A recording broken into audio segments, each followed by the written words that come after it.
Good morning guys. ગઈકાલે આપણે વાત કરેલી મરઘીના ઈંડાના 24 કલાકનો જે ગર્ભ હોય એના વિશે આપણે જોયેલું. હવે તમને હું જે મટીરિયલ્સ આપીશ એ મટીરિયલ્સ એ 21 કલાકનો ગર્ભ બતાવશે, પરંતુ એ 21 કલાકના ગર્ભની ગર્ભ વિકાસ અને 24 કલાકનો ગર્ભ વિકાસ આ બંનેની અંદર કોઈ વધુ ફેરફાર હોતો નથી. ઓકે, તો અત્યારે આપણે 24 કલાકના ગર્ભ વિકાસ બાદનો જે ગર્ભ વિકાસ છે, જેને 33 કલાકનો ગર્ભ વિકાસ તરીકે ઓળખવામાં આવે છે, એના વિશે આપણે જોઈશું. અને જે લાસ્ટ 24 અવર્સનો જે ગર્ભ વિકાસ હતો એ તમે ખાસ ઘરેથી પ્રિપેર કરજો, કારણ કે એક્ઝામ માટે આ ચારે ચાર જે ગર્ભ વિકાસ છે 24 કલાક, 33 કલાક, 48 કલાક અને 72 કલાક, તો આ ચારે ચાર એ ખૂબ જ જરૂરી છે એક્ઝામ માટે. ઓકે, તો હું આપણે આગળ 33 કલાકના ગર્ભ વિકાસ વિશે જોઈએ.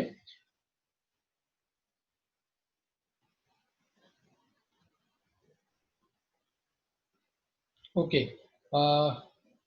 ગઈકાલે આપણે ગર્ભ વિકાસ વિશેની જે વાત કરેલી એ 24 કલાકનો જે ગર્ભ વિકાસ હતો. અહીંયા તમારા મટીરિયલની અંદર 21 કલાકનો ગર્ભ વિકાસ હશે, પરંતુ એ સેમ જેવું છે, એની અંદર કોઈ પણ જાતનો ફરક જોવા મળતો નથી હોતો. ઓકે, તો એની અંદર આપણે જોયેલું પારદર્શક વિસ્તાર અને ઘટ વિસ્તાર, એના પછી આદિલેખા, એના પછી પૂર્વ ઉલ્વ, એના પછી શીર્ષ ઘડી હતી, એના પછી પૂર્વ ઉલ્વ જોયું હતું, પછી અગ્રાંતર જોયું હતું, પછી ઉલ્વ રગ વાહિનીઓ જોયેલી, એના પછી ચેતાઘડી અને અગ્રમગજ, અને લાસ્ટ મેરુદંડ જોયું હતું. તનુખંડો અને રુધિર કોષોનો સમૂહ એ તમારે એક્ઝામની અંદર તમે નહીં લખો તો પણ વાંધો નહીં આવે. ઓકે, તો હવે આપણે 33 કલાકના ગર્ભ વિકાસ વિશે જોઈશું. 33 કલાકનો જે ગર્ભ વિકાસ છે એને જો બહાર કાઢવામાં આવે અને એની જો રચના માઇક્રોસ્કોપમાં જોવામાં આવે તો કેવી દેખાય એ આપણે આ ફિગર ઉપરથી તમે એકદમ ઇઝીલી આઈડેન્ટિફાઈ કરી શકો કે આ ડ્રો કરેલી ફિગર છે, પરંતુ એ આકૃતિ આવી રીતે જે મેં 24 કલાકના ગર્ભની અંદર જે રુધિર વાહિનીઓ નીકળતી વાત કરેલી એ બધું જ આની અંદર ક્લિયરલી આપણને વિઝિબલ જોવા મળતું હોય છે. ઓકે, તો આમાં સૌથી મહત્વના વિસ્તારો કયા હોય?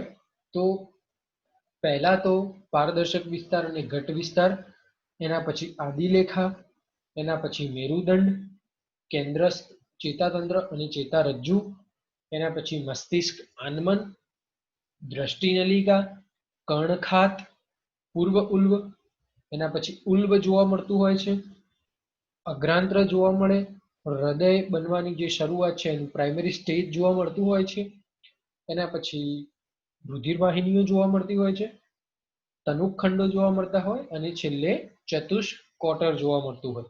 તો આવી રીતે આ 33 કલાકના ગર્ભની અંદર ટોટલ 14 અલગ અલગ પ્રકારના અંગોનો વિકાસ થતો જોવા મળતો હોય છે. ઓકે, તો એની અંદર આપણે સૌથી પહેલું પારદર્શક વિસ્તાર અને ઘટ વિસ્તાર વિશે જ્યારે વાત કરીએ ત્યારે અંડકોષના વિખંડનની ક્રિયા દરમિયાન જનનસ્તરના કેન્દ્રસ્થ કોષો નીચેની જર્દીથી છૂટા પડી ઊંચા થાય છે, અને આથી જનન સ્તર અને જર્દી વચ્ચે વિખંડન ગુહાનું નિર્માણ થતું હોય છે. ઓકે, તો આની અંદર જે સેમ ઉપર આપેલું છે સેમ એમના એમ જ આની અંદર તમારે લખવાનું છે. એની અંદર બીજા કોઈ ચેન્જીસ કરવાના હોતા નથી. અને આપણે ગઈકાલે વાત કરેલી એમ કે પારદર્શક વિસ્તારને શું કહેવામાં આવે છે? એરિયા પેલ્યુસિડા, જ્યારે ઘટ વિસ્તારની અંદર એરિયા ઓપેકા તરીકે ઓળખવામાં આવે છે. ઓકે, એના પછી આપણે વાત કરીએ તો આદિલેખા. આદિલેખાની અંદર એ લાંબી પટ્ટી સ્વરૂપે જોવા મળતું હોય છે, અને એ બે આદિ ઘડી એની અંદર સમાવેશ થતો જોવા મળતો હોય છે. ઓકે, અને મેરુદંડનું નિર્માણ અને વિકાસ સાથે આદિલેખાનું ક્રમશઃ પૂંછડી તરફના છેડા તરફ ઘટતું જાય છે. ઓકે, તો આપણે ફિગરની અંદર શાંતિથી જોઈએ છીએ, ડોન્ટ વરી. તમે અહીંયા જોઈ શકો છો જે આપણે આદિલેખાની વાત કરેલી એ આ પ્રિમિટિવ સ્ટ્રીક તમે અહીંયા જોઈ શકો છો. ઓકે, તો 24 કલાકના ગર્ભની અંદર શું હતું કે એ લાંબી એક નલિકા જેવી રચના જોવા મળતી હતી, જ્યારે એની જગ્યાએ શું થયું, એક પૂંછડી જેવા ભાગ તરફ એ શું થતું જાય છે, ઘટતું જાય છે, અને એ એક નાનો અવશિષ્ટ થયેલો ભાગ એની અંદર બનવાનું શરૂઆત થતી હોય છે. ઓકે, તો આના પછી આપણે જોઈએ મેરુદંડ. ઓકે, તો મેરુદંડ જે છે એ મરઘીના ગર્ભમાં સૌપ્રથમ ઉત્પન્ન થતો મેરુદંડ પાતળી સ્વરૂપે હોય, જેને શીર્ષ પ્રવર્ધ તરીકે ઓળખવામાં આવે છે. ઓકે, શું કહેવામાં આવે છે, શીર્ષ પ્રવર્ધ તરીકે ઓળખવામાં આવે છે. કઈ જગ્યાએ, તો મરઘીના ગર્ભમાં સૌથી પહેલા ઉત્પન્ન થતો જે મેરુદંડ હોય, સૌ પ્રથમ ઉત્પન્ન થાય છે તેની આપણે વાત કરીએ છીએ. ઓકે, તો સર્વપ્રથમ ઉત્પન્ન થતો જે મેરુદંડ છે એને શું કહેવામાં આવે છે, એ શીર્ષ પ્રવર્ત તરીકે ઓળખવામાં આવે છે. અને એ આદિલેખાના અગ્રછેડે રહેલા જે કોષો હોય એમાંથી નિર્માણ પામતો હોય છે. આદિલેખાની અંદર જે અગ્રભાગ ઉપર જે કોષો જોવા મળતા હોય ત્યાંથી એ કોષોમાંથી ઉત્પન્ન થતો જોવા મળતો હોય છે. ઓકે, એના પછી થોડી ક્ષણોમાં શીર્ષ પ્રવર્તના કોષીય ગુણધર્મોમાં જરૂરી ફેરફાર થઈ અને શું બને છે, મેરુદંડ બને છે. શેની અંદર, શીર્ષ પ્રવર્તની અંદર જ કોષીય ગુણધર્મો એટલે કે એનું જે સેલ્યુલર સ્ટ્રક્ચર હોય એ સેલ્યુલર સ્ટ્રક્ચરની અંદર જરૂર લાગતા ફેરફારો થતા હોય અને એની અંદરથી પછી મેરુદંડ બનતું હોય. ઓકે, અને ત્યારબાદ આ જે મેરુદંડ છે એ મેરુદંડ શેની અંદર, હેન્સન્સની જે ગાંઠ આપણે જોયેલી એ હેન્સન્સની ગાંઠના સંપૂર્ણ સંપર્કમાં રહી અને એ અગ્ર અને પશ્વ તરફ લંબાતું હોય અને મેરુદંડના વિકાસ સાથે આદિલેખાનું કદ શું થતું જતું હોય છે, નાનું થતું જતું હોય છે. ખાસ ધ્યાન રાખજો, મેરુદંડ જે હોય એ મેરુદંડનું વિકાસ શેની અંદરથી થાય, તો આદિલેખાના જે કોષો હોય આદિલેખાના કોષોમાંથી આનો વિકાસ થતો જોવા મળતો હોય છે. ઓકે, હવે બીજો એક ટોપિક છે કે આદિલેખાનો જે રચના હતી એ રચના ધીરે ધીરે નાની થતી જશે અને એમાંથી શેનું ડેવલપમેન્ટ થશે, તો મેરુદંડના વિકાસ એમાંથી થતો જોવા મળશે. એટલે જેમ જેમ મેરુદંડ વિકાસ પામતું જાય એમ એમ આદિલેખાનું કદ કેવું થતું જાય છે, નાનું થતું જોવા મળતું હોય છે. ઓકે, એના પછી કેન્દ્રસ્થ ચેતાતંત્રની આપણે વાત કરીએ. કેન્દ્રસ્થ જે ચેતાતંત્ર છે,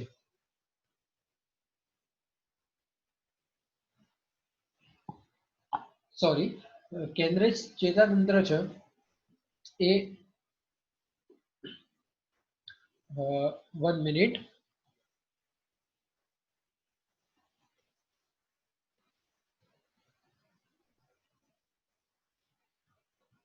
યસ ગાઈડ, જે 33 કલાકનો ગર્ભ હોય એની અંદર જે સેન્ટ્રલ નર્વસ સિસ્ટમ બનતી હોય, બરાબર, CNS સેન્ટ્રલ નર્વસ સિસ્ટમ, આપણે ઓલરેડી આ વસ્તુ સેમેસ્ટર 3 અથવા સેમેસ્ટર 4 ની અંદર જોઈ ગયા છું કે PNS અને પેરિફેરલ નર્વસ સિસ્ટમ અને સેન્ટ્રલ નર્વસ સિસ્ટમ આવી બે પ્રકારની ચેતાતંત્ર આપણા શરીરની અંદર જોવા મળતું હોય. એમાં મરઘીની અંદર કેન્દ્રસ્થ ચેતાતંત્ર સર્વપ્રથમ બનતું જોવા મળતું હોય છે. તો એમાં 33 કલાકનું જે ગર્ભ હોય એની અંદર ચેતાનળી અગ્રમગજ અને ચિત્તરજ્જુમાં વિભેદિત થતી જોવા મળે છે. શેની અંદર કન્વર્ટ થશે, શેની અંદર ટ્રાન્સફર થશે, તો અગ્રમગજ અને ચેતારજ્જુમાં કન્વર્ટ થશે. ઓકે, તો એની અંદર આપણે નોર્મલી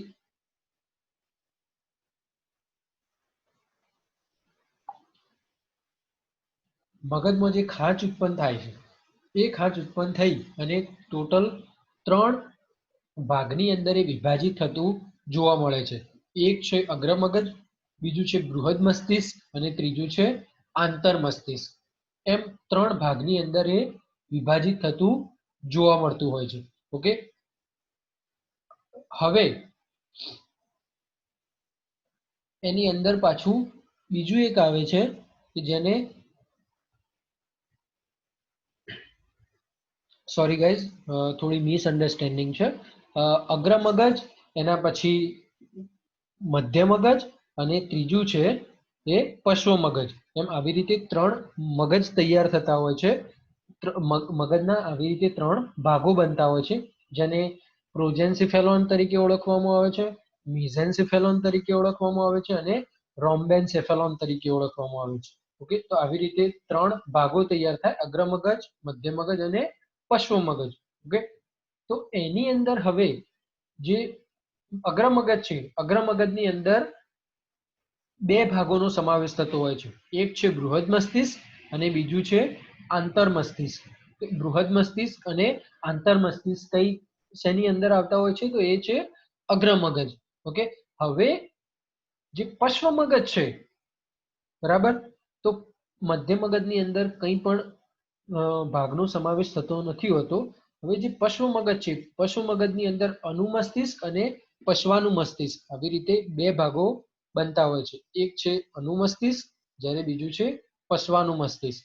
ઓકે, હવે પશ્વ મગજ જે છે એ પશ્વ મગજ પાછળની બાજુ ચેતારજ્જુ તરીકે લંબાશે. કયા સ્વરૂપે? ચેતારજ્જુ.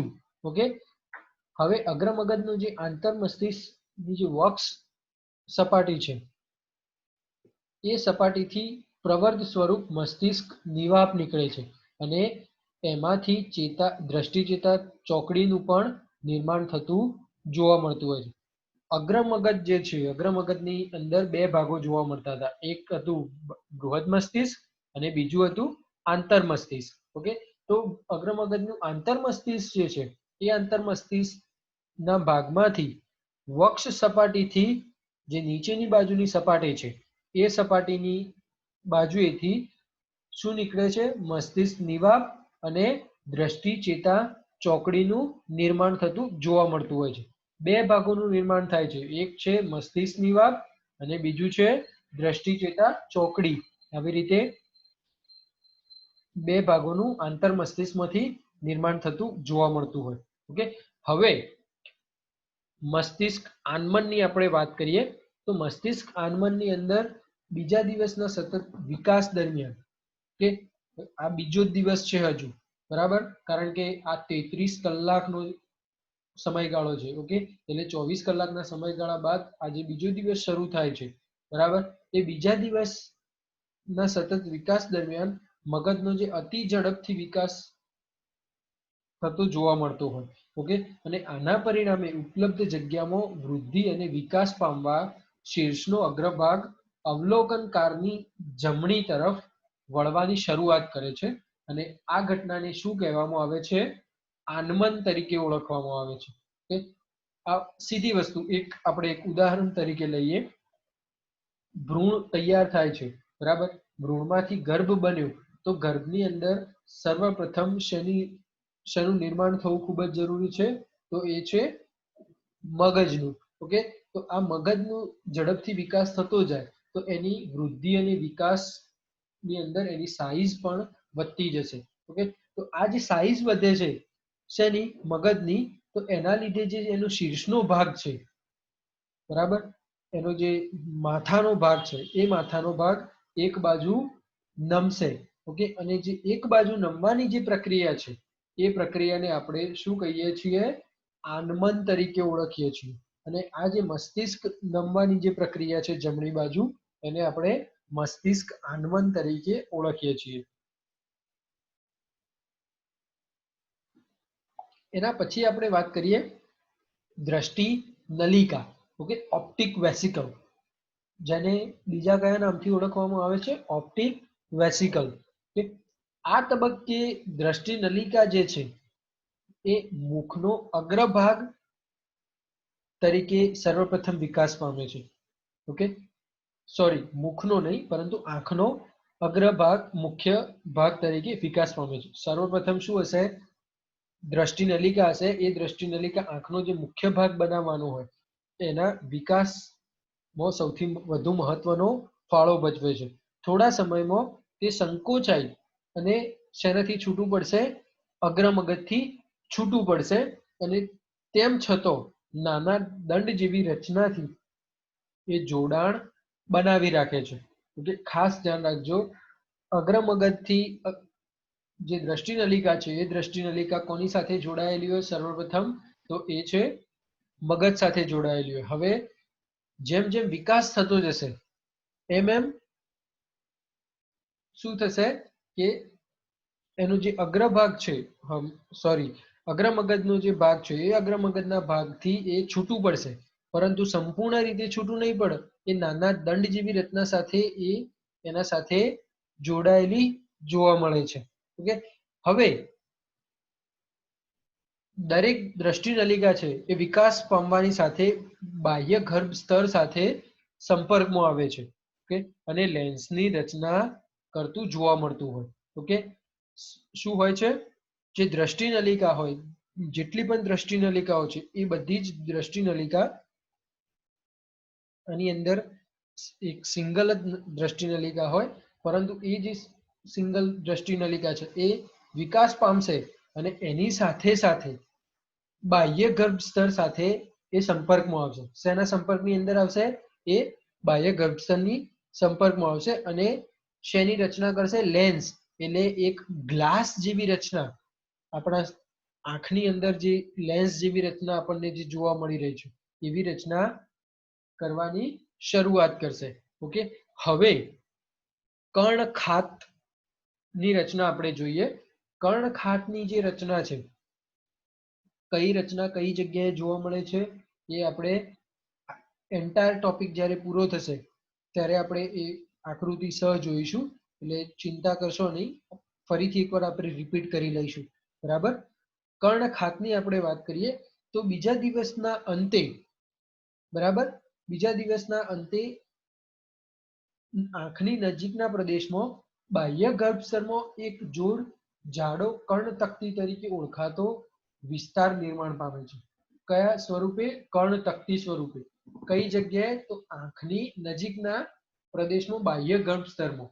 ઓકે, જે 3 ગર્ભસ્તર આવેલા હોય, ઓકે, તો એમાંથી બાહ્ય ગર્ભસ્તરની અંદર આ એક જાડો કર્ણતકતી ધરાવતો ભાગ, સોરી, કર્ણતકતી તરીકે ઓળખાતો ભાગ નિર્માણ પામતો જોવા મળે છે. અને આ થોડી જ ક્ષણોની અંદર એ કર્ણતકતીના જે કોષો છે એ અંતર્વલન પામે છે અને કર્ણખાત બનાવે છે. કે અંતર્વલન પામી અને શું બનાવે છે? કર્ણખાત બનાવે છે, જે ગર્ભનો કાન બનવાની શરૂઆત દર્શાવે છે. એટલે એની અંદર ગર્ભનો જે મરઘીની અંદર જે કર્ણ બનવાની જે પ્રક્રિયા છે એ એની અંદર જોવા મળતી હોય છે. ઓકે, હવે પૂર્વ ઉલ્વ વિશે આપણે જોઈએ તો પૂર્વ ઉલ્વની અંદર ગર્ભની ગર્ભના શીર્ષની અગ્રિમ તરફ આવેલો હોય, જે આપણે ઓલરેડી જોઈ ગયા છીએ. અને પ્રારંભમાં તેની રચનામાં મધ્ય ગર્ભસ્તર હોતું નથી. એની અંદર મધ્ય ગર્ભસ્તર શરૂઆતના સ્ટેજીસની અંદર જોવા મળતું નથી હોતું. ઓકે, અત્યારે આપણે આટલા સુધી રાખીએ છીએ. નેક્સ્ટ લેક્ચરની અંદર આપણે ઉલ્વ, અગ્રાંત્ર અને હૃદય, રુધિરવાહિની, તનુખંડો, ચતુષ્કોટર, આ બધું જ આપણે એની અંદર જોઈ લઈશું. ઓકે, આ આકૃતિ જે છે એ આકૃતિ તમારે પરીક્ષાની અંદર દોરવાની નહીં રહે. એના સિવાય હું બીજી એક આકૃતિ આપું છું, એની અંદરથી તમારે એકદમ ઈઝી રહેશે તમને, અને ગુજરાતીની અંદર નામ નિર્દેશન છે જેનાથી તમને પરીક્ષાની અંદર કોઈ પણ નામ નિર્દેશન કરવાનું હોય તો તમારા માટે એકદમ ઈઝી રહે. ઓકે,